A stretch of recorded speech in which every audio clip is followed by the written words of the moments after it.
শুধুই ভক্তমণ্ডলী, আমরা জেনেছি শাস্ত্রগতভাবে এবং ভক্ত সঙ্গে। কি জেনেছি না, ভক্ত অধীন ভগবান। এই যে ভক্ত অধীন ভগবান, তার প্রমাণ স্বরূপ আজকে একটি লীলা আমি সমগ্র সনাতনী ধর্ম মানুষ জানাতে চাই। যারা সনাতন ধর্মকে ভালোবাসেন প্রত্যেকেই জানবেন যে আমাদের এই দেশে এসেছিলেন চৈতন্য মহাপ্রভু, যাকে শাস্ত্রে বলেছে দুই অঙ্গ এক অঙ্গ হয়ে নদিয়ার মাটিতে সতী সিন্ধু দুগ্ধ গর্ভ মাঝে উদয় হয়েছিল। কেমন প্রমাণ দিলেন না, প্রমাণ দিলেন ভগবান শ্রীকৃষ্ণ চৈতন্য, তা চৈতন্য অবতারে তিনি লিখেছিলেন ন্যায়ের লিপি। এই ন্যায়ের লিপি রঘুনাথ ভট্ট দিদিতি রচনায় মন দিয়েছিলেন, লিখেছিলেন অনেকখানি। কিন্তু একদিন নিমাই রঘুনাথের থেকে বয়সে ছোট, তবুও রঘুনাথ নিমাইকে অত্যন্ত স্নেহ করতেন এবং মনে মনে শ্রদ্ধাও করতেন। কেন না, যেদিন নবদ্বীপে সুরধনের তীরে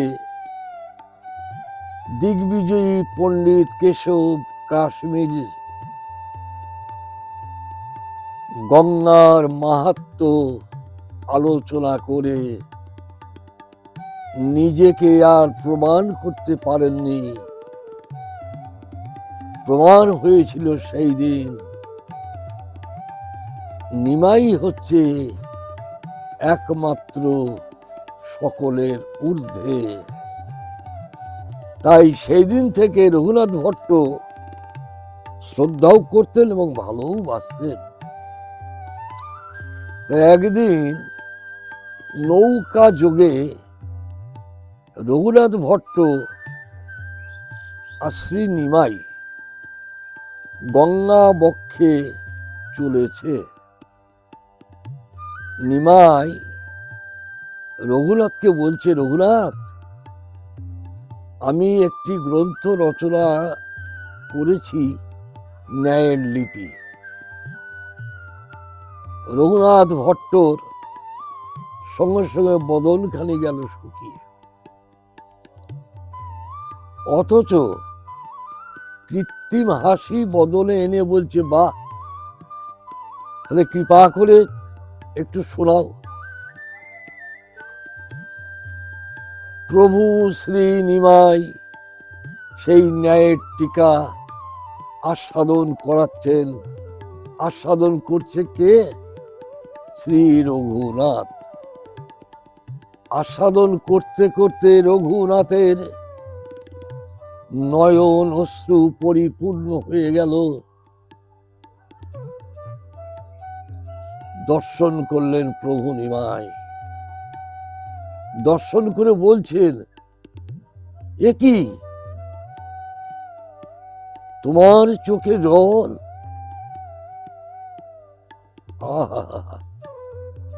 বলো বলো বলো রঘুনাথ, বলো কি হয়েছে তোমার, কেন তোমার নয়নে এত জল? রঘুনাথ আস্তে আস্তে নয়ন মুছে বলছে, নিমাই, আমিও ন্যায়ের টিকা অনেকখানি লিখেছি, কিন্তু আজ তোমার বদন হতে এই যে ন্যায়ের যে টিকা তুমি আমাকে আস্বাদন করালে, এ তো আমি মোহিত হয়ে যাচ্ছি। তাহলে বলো নিমাই, আমার ন্যায়ের টিকার এই গ্রন্থ কে শুনবে, কে নেবে?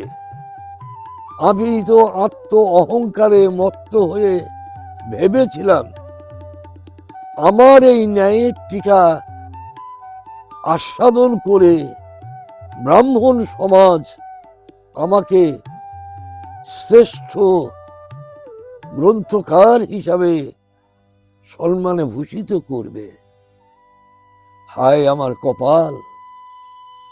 সঙ্গে সঙ্গে হাসতে হাসতে আমার প্রভু নিমাই কি বললেন, ও এই জন্যে তোমার এত দুঃখ? আচ্ছা আচ্ছা আচ্ছা আচ্ছা।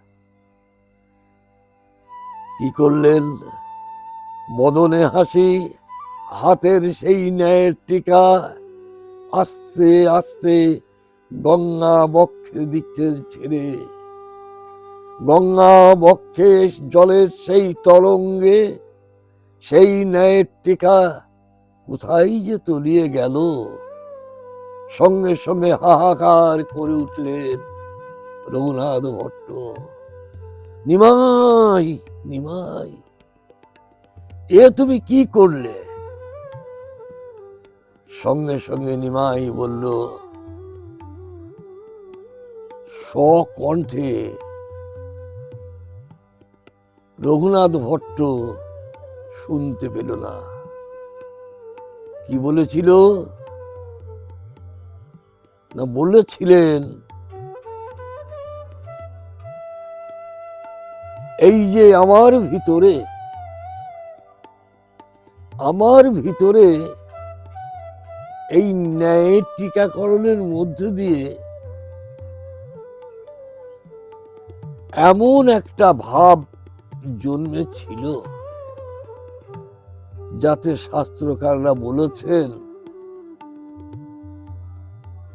যে প্রচার প্রভাব শুকরের বিষ্ঠা সমান।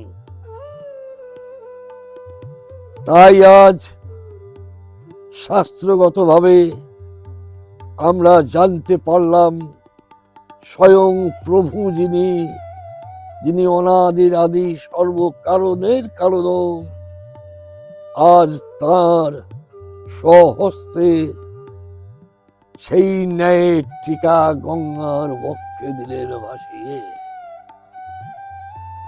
আমরা সমস্ত হিন্দু জাতির মানুষ বঞ্চিত হলাম। সেই দিন থেকে সমাজের বুকে প্রতিষ্ঠিত হলো, প্রমাণ হলো ভক্ত অধীন ভগবান। নিতাই গৌর হরি বল, নিতাই গৌর হরি বল। ব্যাস।